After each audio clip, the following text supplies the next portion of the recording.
Екстремно приключение преживяха 3 момчета от Смолян, избрали да направят 30 км планински преход в навечерието на новата година.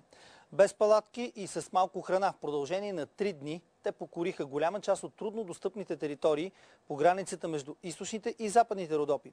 Екипът ни се срещна с един от смелчаците точно преди да тръгне на рискованото пътешествие. Да видиш места, където рядко стъпва човешки крак, да спиш на открито под зимното небе и да изпробваш възможностите си за оцеляване. Това е мечтата на Александър Караджов. Като оборудване взимаме по една малка раничка, всеки от нас, и по един спален чувал, и по едно якенце, и другото ще си го набавяме от природата. Храна, вода ще си набавяме от природата и се надяваме, че ще можем да преживеем 3-4 дни така. Не е ли твърде рисковано такова начинание? Смятам, че риска е в главите на хората. Експедицията тръгва, но се явяват непредвидени трудности, неочаквано ниски температури. Напредваме бавно, но славно към връх Чиляка, който е най-високия връх в източните Родопи.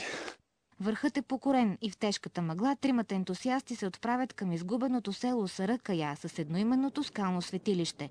Хората отдавна са напуснали това място. Останките от къщи губят битката с настъпващата природа. В една от порутените постройки младежите прекарват нощта. В тъмното са посетени от вълци, които успяват да прогонят с камъни. Денят отново крие рискове от среща с диви животни. Вече се намираме в царството на мечките.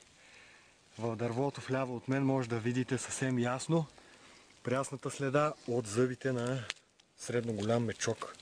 За щастие среща с мечка няма и след километри тежък преход момчетата се прибират у дома, запазили завинаги спомена от девствените територии на Родопите.